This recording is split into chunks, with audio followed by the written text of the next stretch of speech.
नमस्कार, आप देख रहे हैं डीटीवी भारत और मैं हूं आपके साथ निर्भय किशोर। अपने डीटीवी स्पेशल में आज हम बात करेंगे नहीं सुधरेंगे हम। आखिर में नहीं सुधरेंगे हम, इसका मामला क्या है यह भी आपको बताएंगे। लेकिन उससे पहले देखते हैं कि बिहार में आखिर कोरोना के बढ़ते इस संक्रमण के दौरान स्थिति क्या है। बिहार में किस तरीके से कोरोना का जो संक्रमण है वो बढ़ता जा रहा है, किस तरीके से स्थितियां बदल रही है। ऐसे में सबसे पहले बात बिहार में कोरोना की स्थितियों को लेकर के।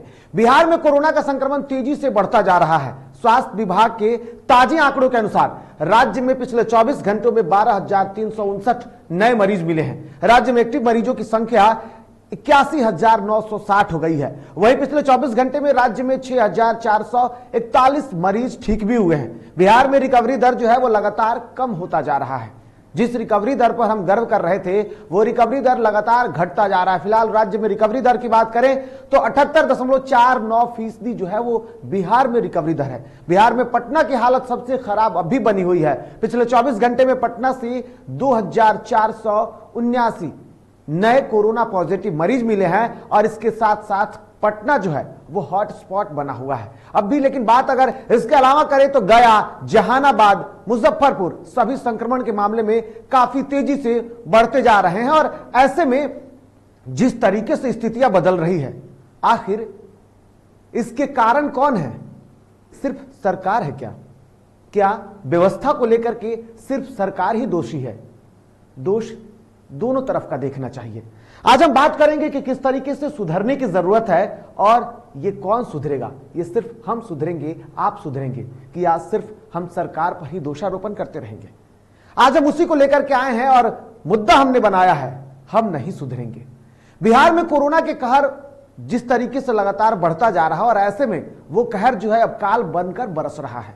संख्या जिस तरीके से संक्रमण के सामने आ रही है, ऐसे में लोगों को सुधरने की जरूरत है। और पहली खबर हम लेते हैं हाजीपुर से। दरअसल लगातार कोरोना मरीजों की मौत हो रही है, स्थितियां खराब हो रही है। ऐसे में बिहार में हो जिस तरीके से निजी समारोह जो किए जा रहे हैं, क्योंकि सरकार ने शादी समारोह और कई कार्यक्रमों के लिए छोटी संख्या में ही सही अनुमति दे रखा है क्योंकि लोगों को परेशानी ना हो। लेकिन अब लोग जो वही हैं वो परेशानी का कारण बनते जा रहे हैं। मुजफ्फरपुर से, माफ कीजिएगा, वैशाली से जो तस्वीरें आई वो तस्वीरें साफ तौर पर डराने वाली थी। निजी समारोह एक विधायक का था और उनके घर पर उनके भतीजे का कार्यक्रम था, उनके भतीजे का उपनयन संस्कार था और उस दौरान क्या कुछ हुआ ये रिपोर्ट देखिए।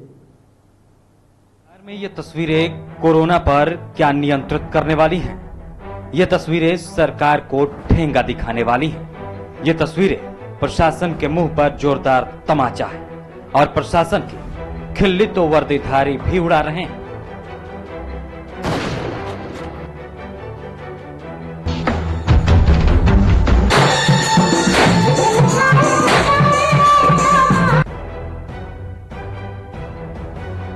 देख लीजिए इन तस्वीरों को जनाब।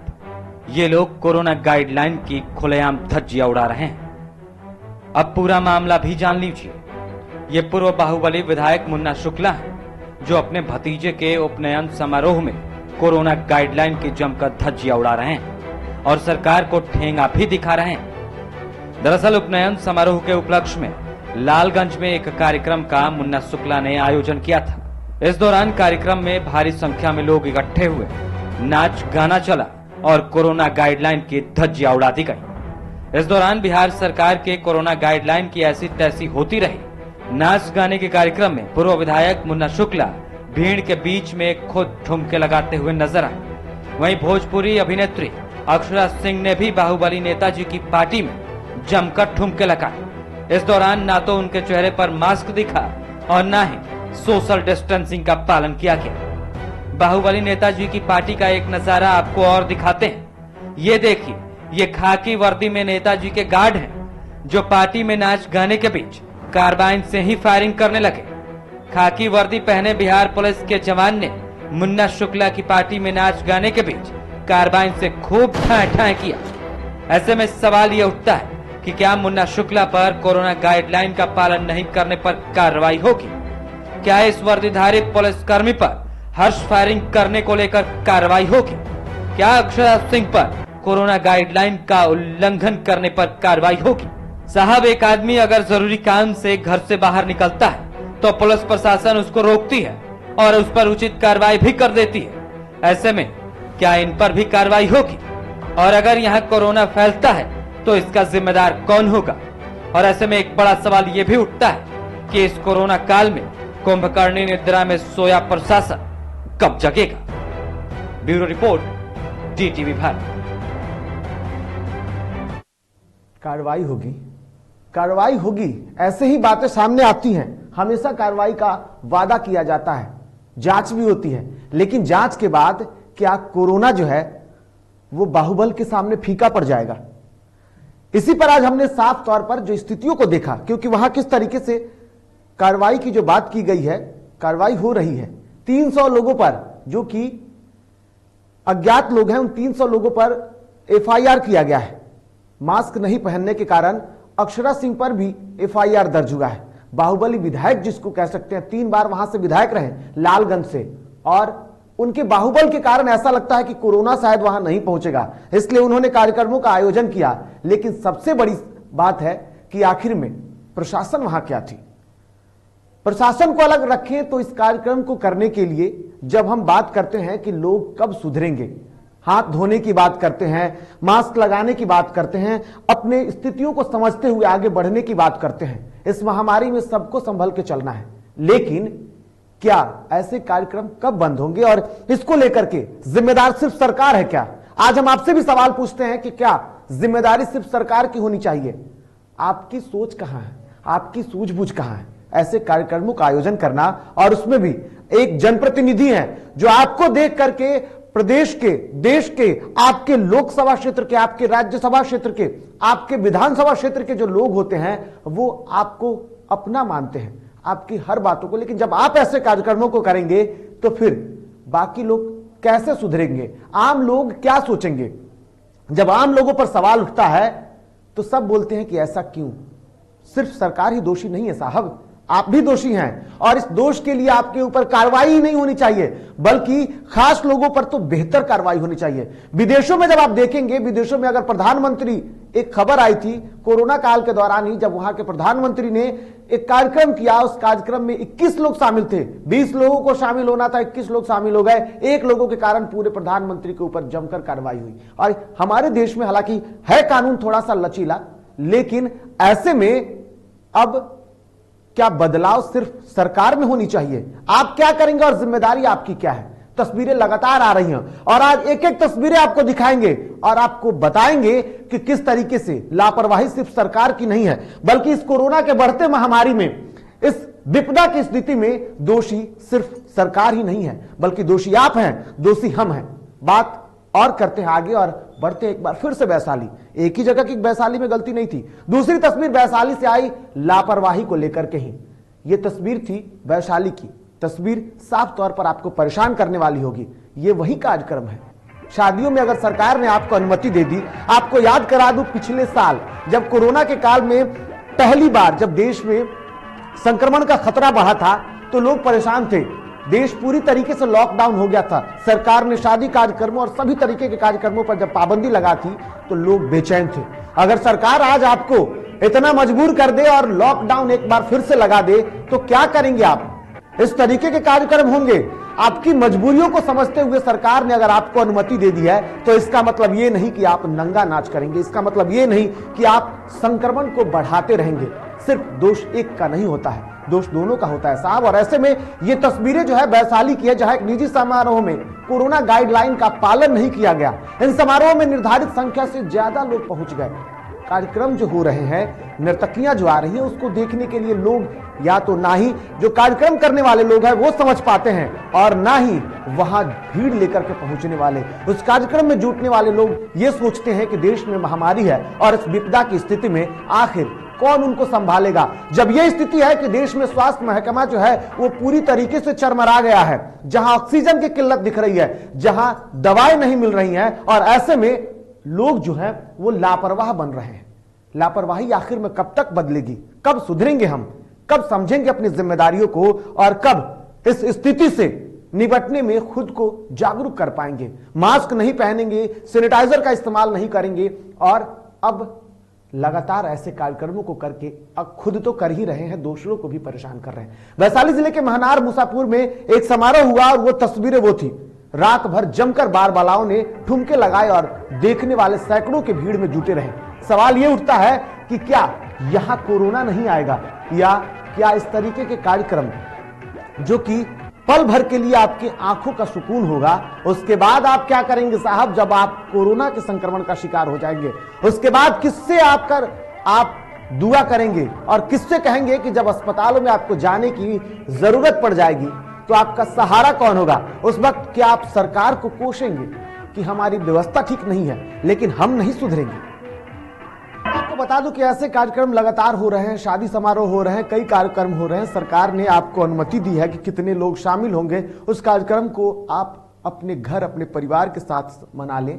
लेकिन कुछ लोग जो हैं उनकी गलतियों के चलते कितने लोग इसके शिकार हो सकते हैं ये शायद आप उम्मीद नहीं लगा सकते हैं। लेकिन अगर कोरोना विस्फोट हो गया एक कार्यक्रम के बाद तो जिम्मेदारियों से लोग दूर भाग जाएंगे।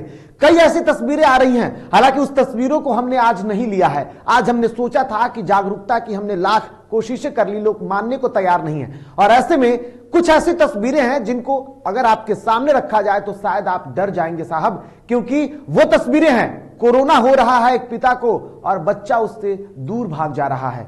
कोरोना हो रहा है एक मां को और उसे अस्पताल में छोड़कर उसका परिवार दूर भाग जा रहा है। और ऐसे संक्रमण में अगर आप भी उसके हिस्से में आ जाते हैं, अगर आप भी कोरोना संक्रमित हो जाते हैं तो आपको आखिर में कौन बचाएगा? क्यों? आपकी सूझबूझ की जरूरत नहीं है, आपको समझने की जरूरत नहीं है। क्या ऐसे कार्यक्रम आपको कितना दिन देखने को मिलेगा? तस्वीरें हर जगह से आ रही हैं, कार्यक्रम लगातार हो रहे हैं, लेकिन अपनी जिम्मेदारियों को कब समझेंगे आप? कब तक? कब वो हालात आएंगे जब आप अपनी जिम्मेदारियों को समझेंगे? अपने अधिकारों के लिए तो हम लाख लड़ते हैं, अपने सपने के लिए हम लाख लड़ते हैं, लेकिन इन सपनों से बड़ा है फिलहाल आपका स्वास्थ्य, और स्वास्थ्य के लिए आपको सुधरने की जरूरत है। और इसके लिए लगातार आपको सोशल डिस्टेंसिंग का पालन करना होगा। कोरोना संक्रमण से बचने की जरूरत होगी और इससे बचने के लिए आपको कोई समझाएगा नहीं, बल्कि आपको हालातों से जूझना होगा। कह दिया गया ये कि अगर कोरोना संक्रमण जो है उसके साथ आपको जीना है तो क्या यही आपका जीवन है? क्या ऐसे ही आप जिएंगे? अगर कोरोना संक्रमण आपके बीच में आ गया तो फिर आप क्या करेंगे? आज हम बात करेंगे कोरोना संक्रमण की इसी स्थितियों को लेकर के। आज हम बात करेंगे, अभी और तस्वीरें हम आपको दिखाएंगे कि लापरवाही का आलम जो है वो प्रदेश में किस तरीके से है, किस तरीके से लोग नियमों की धज्जियां उड़ा रहे हैं, किस तरीके से लोग सरकार के लिए चुनौती बन रहे हैं। और अब ऐसा लगता है कि क्या लोग लॉकडाउन के बाद ही अपने हालातों को सुधारेंगे? नहीं सुधरेंगे हम। सवाल है, ये सवाल आपके लिए है, ये सवाल समझने के लिए है, ये सवाल उस हालात के लिए है जिस हालात से हम गुजर रहे हैं, ये सवाल उनके लिए है जो समझने की जरूरत है। बात भागलपुर की करते हैं। भागलपुर के सुल्तानगंज में प्रखंड क्षेत्र के महेसी में चैती दुर्गा का भव्य मेला आयोजन किया गया। इसमें देर रात तक अश्लील गानों की धुन पर नर्तकी झूमते रहे और उसके सामने हजारों की संख्या में भीड़ तालियां बजाती रही। कोरोना संक्रमण और प्रोटोकॉल को दरकिनार कर देर रात तक भीड़ ने जमकर ठुमके लगाए। किसी के चेहरे पर ना तो मास्क दिखा और ना ही सोशल डिस्टेंसिंग का अनुपालन हुआ। नाइट कर्फ्यू के बाद डीजे की धुन पर देर रात तक कार्यक्रम का आयोजन होता रहा। गौर करने वाली बात थी कि स्थानीय प्रशासन भी इस पूरे आयोजन से बेखबर रहा। ये तस्वीरें पुरानी नहीं है, बल्कि ये तस्वीरें ठीक एक दिन पहले की। ये तस्वीरें भागलपुर की है और साफ तौर पर ये तस्वीरें कार्यक्रमों के ऊपर, ये तस्वीरें आप देख सकते हैं कि तस्वीरों के पीछे एक पोस्टर लगा हुआ है जहां नर्तकी डांस कर रही है। उसके ठीक पीछे एक पोस्टर लगा हुआ है जिसमें यह अपील किया गया है कि कोरोना यानी कि कोविड-19 जो है उसके आवश्यक दिशा निर्देश हैं, उसके तहत सोशल डिस्टेंसिंग का पालन करें। यह आयोजक ने अपनी जिम्मेदारियों से आपको अवगत करा दिया है। यह हाल उस तरीके से है जिस तरीके से जब नशीली पदार्थों को जब आप खरीदते हैं तो उस पर साफ तौर पर लिखा होता है कि वो संक्रमित है।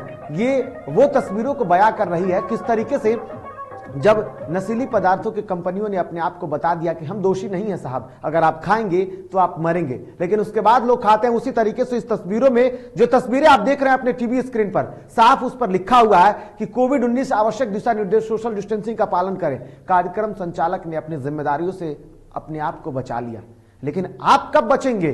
भीड़ देख रहे हैं, भीड़ में ना ही सोशल डिस्टेंसिंग का पालन हो रहा है और ना ही लोग जो हैं दूरी बना करके रखे हुए हैं। ऐसे में तस्वीरें अलग जगह की आ रही है, हर जगह पे वही आलम है। बात दरभंगा की करते हैं। प्रदेश में बढ़ रहे कोरोना संक्रमण के बीच दरभंगा में लापरवाही की हद देखने को मिली। यहां के बहेरी थाना क्षेत्र में कोरोना गाइडलाइन के नियमों को धज्जियां उड़ाते हुए अश्लील गानों के साथ मेला का शुभारंभ किया गया और शासन मानो मूक दर्शक बनी रही। दरअसल अटहर पंचायत में दुर्गा माता मंदिर में हर साल की तरह भी इस बार भी मेले का शुभारंभ किया गया, आयोजन किया गया। रंगारंग कार्यक्रम का उद्घाटन हुआ जहां लोग अश्लील गानों के साथ बिहार सरकार के सभी गाइडलाइन की धज्जियां उड़ाते दिखे। लेकिन आप जान लें, ये धज्जियां सरकार के आप नियमों की उड़ा रहे हैं, लेकिन इन बच्चों को देख लीजिए जो कि तस्वीरों में और खास करके जो स्टेज बना हुआ है उस स्टेज के पास में वैसे बच्चे हैं जिनके पास ना ही मास्क है और ना ही सोशल डिस्टेंसिंग है। अगर एक भी बच्चा संक्रमित हो जाए, कोरोना के इस काल में हम कोविड-19 की बात करते हैं, लेकिन आपको जान करके हैरानी होगी कि ये अब 19 ही नहीं रहा, बल्कि ये कोरोना इतना स्टैंडर्ड हो चुका है, इतना बड़ा हो चुका है कि अब ये कोविड-21 हो चुका है। अगर इसके सिम्टम्स की बात करें तो ये लगातार इस बार जो बढ़ा है वो वृद्धों को नहीं बल्कि इस बार नए लोगों को ज्यादातर परेशान कर रहा है। सबसे ज्यादा जो है इस बार कम उम्र के लोगों को परेशान कर रहा है। बच्चे इसके लिए सबसे ज्यादा संक्रमित है और सरकार ने इसको लेकर के शिक्षण संस्थानों को बंद कर दिए। लेकिन ऐसे कार्यक्रमों का आयोजन करके संचालक अपनी तरफ से मजे तो ले रहे हैं, लेकिन अगर इसका खामियाजा उन्हें भुगतना पड़ जाए तो सब कोई सिर्फ और सिर्फ सिस्टम को गाली देगा, सब कोई सिर्फ और सिर्फ व्यवस्था को गाली देगा। बात मुंगेर की करते हैं। मुंगेर के हवेली खड़गपुर अनुमंडल क्षेत्र में हो रहे कोरोना विस्फोट के बीच स्कूल, कॉलेज एवं कोचिंग संस्थान को बंद रखने की सरकार की घोषणा का जमकर धज्जिया उड़ाया जा रहा है। यहां बिना मास्क लगाए छोटे छोटे बच्चों को बैठाकर पढ़ाया जा रहा है। वही एक तरफ जहां कोरोना विस्फोट होने के बाद भी शिक्षण और शिक्षा व्यवस्था जो है, विभाग जो है पूरी तरीके से सोया हुआ है, तो दूसरी तरफ पुलिस अधिकारियों ने भी चुप्पी साध ली है। शहर में रेसिडेंशियल इंग्लिश स्कूल, सिमपुर और उपकार टीचिंग सेंटर के सैकड़ों की संख्या में छात्र कोचिंग संस्थानों में पढ़ाई करते नजर आ रहे हैं। शिक्षकों की लापरवाही का शिकार बड़ी संख्या में छात्र हो सकते हैं, लेकिन हम नहीं सुधरेंगे, हमने सोच लिया है। यही तस्वीरें हैं और इस तरीके की तस्वीरें एक दो नहीं बल्कि कई सारी हैं। एक बात अगर करेंगे सहरसा की तो वहां भी चलते हैं और वहां देखते हैं कोरोना का कहर लगातार बढ़ता जा रहा है। बावजूद इसके लोग कोरोना से पूरी तरीके से बेपरवाह हो गए।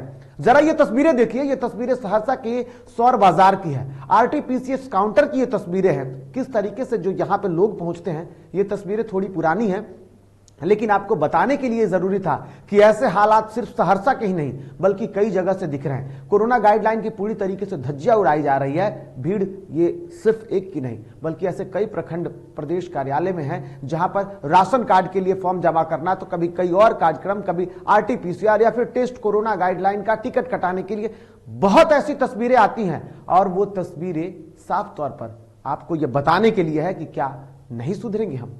सवाल आज डीटीवी भारत लगातार आपसे कर रहा है और आपको बताने की कोशिश कर रहा है कि इस बेहतर स्थितियों में जो आप समझ रहे हैं आपके लिए है, लेकिन ऐसा नहीं है साहब। इसे सुधरने की जरूरत है और इसे बचने की जरूरत है।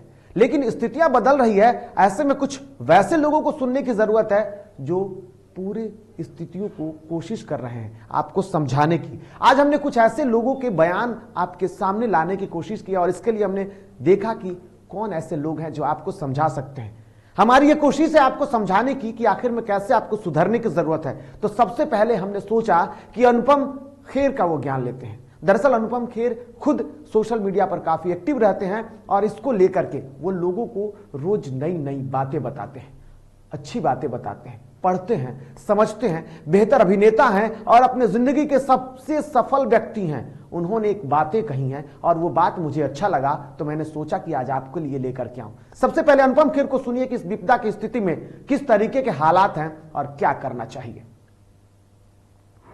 मेरे दादाजी कहा करते थे, इंसान कैसा है, अच्छा या बुरा, वो बुरे दिनों में पता चलता है। और जरूरी नहीं उसके बुरे दिनों में, बल्कि जब आसपास के हालात बुरे हों, जब दुनिया बुरे दौर से गुजर रही हो, जब कुछ भी ठीक ना हो रहा हो, ऐसे हालात में ऐसा इंसान अपने आसपास किस किस्म का वातावरण पैदा करता है या किस किस्म की बातें करता है, उससे उसके चरित्र का पता लग जाना चाहिए।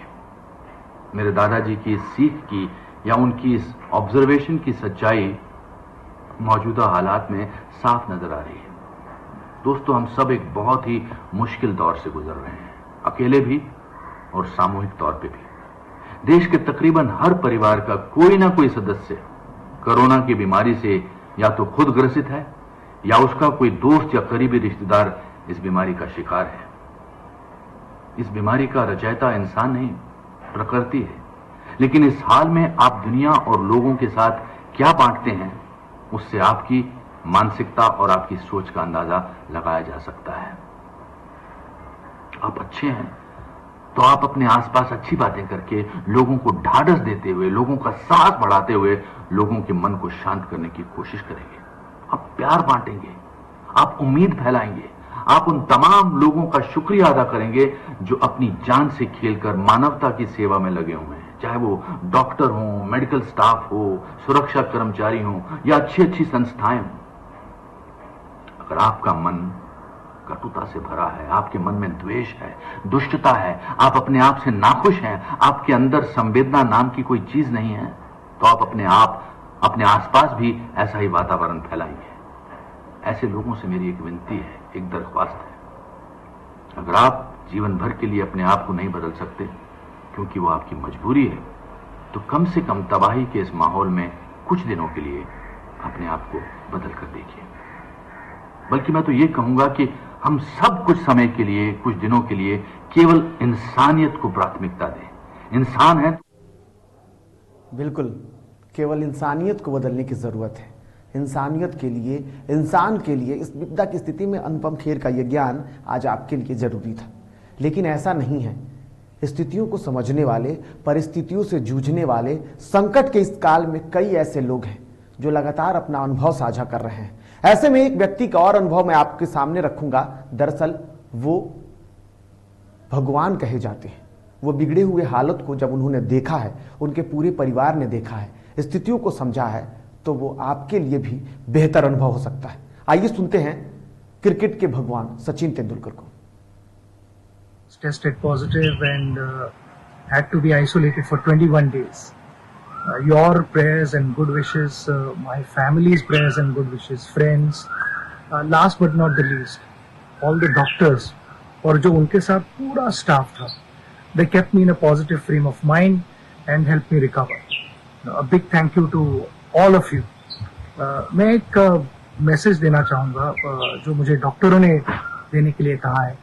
Last year I had inaugurated a plasma donation center and उनका जो मैसेज था कि if plasma is given at the right time, patients can recover faster. मैं खुद when permissible मैं डोनेट करने वाला हूँ। मेरी बात हुई है मेरे डॉक्टर्स के साथ। आप भी जो कोविड-19 से रिकवर हुए, अपने डॉक्टर के साथ बात कीजिए, कंसल्ट कीजिए और when permissible प्लीज डोनेट कीजिए ब्लड। उससे बहुत तकलीफें कम हो सकती है। हमें पता है कि कितनी तकलीफ होती है, हमारे फैमिली मेंबर्स को होती है, हमारे साथ अपने फ्रेंड्स को होती है, जब तक सेहत ठीक नहीं होती। तो मैं यही आपको दरख्वास्त करता हूँ कि आप प्लीज ब्लड डोनेट कीजिए और अपने फेलो इंडियंस को मदद कीजिए। Once again a big thank you for all your good wishes. पूरा देश आपसे अपील कर रहा है, आपसे निवेदन कर रहा है, आपसे विनती कर रहा है कि संभल जाइए सरकार, संभल जाइए। आप अपने समाज को बचा लीजिए, अपने बिगड़ते हालातों को बचा लीजिए, क्योंकि ये देश जो है वो बड़े ही विपदा में है। और ये सिर्फ इंसान ही नहीं बल्कि प्रकृति का एक ऐसा प्रकोप है जो आपको परेशान कर रहा है। आदत लोग नहीं सुधार पाते हैं ना, ऐसे में आदत को सुधारने की जरूरत है। और ये कह देने से कि हम नहीं सुधरेंगे, वक्त आपके साथ नहीं है, काम आपके साथ नहीं चलेगा। ऐसे में हम आपको एक वीडियो के साथ छोड़ करके जाएंगे, कुछ मस्ती के लिए, कुछ एंजॉय करने के लिए, वो आपको छोड़ के जाएंगे। लेकिन उससे पहले आज डीटीवी भारत आपसे एक बार फिर से अपील करता है कि कोरोना के इस संक्रमण में बढ़ते हुए, बिगड़ते हुए पूरे हालातों को आप समझ रहे हैं। हम क्या ज्ञान देंगे आपको, लेकिन आपको समझने की जरूरत है। कोरोना से इस बचाव को लेकर के सभी लोग अपने स्तर से काम कर रहे हैं। आज हमने जब बात किया कि नहीं सुधरेंगे हम, तो कुछ ऐसी बातें होती हैं जहां लोग नहीं सुधरेंगे, वो बात सामने आती है। ऐसे में सोशल मीडिया पे वायरल हो रही एक तस्वीरों के साथ हम आपको छोड़ जाएंगे जिन्हें देखकर आपकी आंखों पर विश्वास कर पाना मुश्किल हो जाएगा। इन दिनों एक ऐसा ही वीडियो वायरल हो रहा है जिसे देखकर कुछ लोग भरोसा नहीं कर रहे हैं। वो तस्वीरें हैं साफ तौर पर आपको परेशान करने वाली। एक ऐसा व्यक्ति है जो कि आईसीयू में एडमिट है। दरअसल आदतों की हमने बात की तो इसलिए हमने वो आखिरी तस्वीर थोड़ा सा आपके मस्ती के लिए भी रखा है और थोड़ा सा आपको समझने के लिए भी रखा है कि आखिर में आपको कैसे समझना है। वो तस्वीरें दरअसल ये है कि आईसीयू में एक व्यक्ति बेड पर पड़ा हुआ है, लेकिन उसकी आदतें ये है कि नशा का लत है और वो लत छूटता नहीं है। ऑक्सीजन की स्थिति में भी वो लत भूल नहीं पाया है। उस वीडियो के साथ आपको छोड़ते जाते हैं, लेकिन जाते जाते आपको यह बता दें कि कोरोना के इस काल में अभी स्थितियां सुधरी नहीं है। इसलिए डीटीवी भारत आपसे अपील करता है कि आप भी स्वस्थ रहें, सुरक्षित रहें और अपने परिवार का बखूबी ख्याल रखें और देखते रहें डीटीवी भारत। मुझे दीजिए इजाजत, नमस्कार। छोड़ेंगे न हम तेरा साथ, ओ सांची मरते दम तक।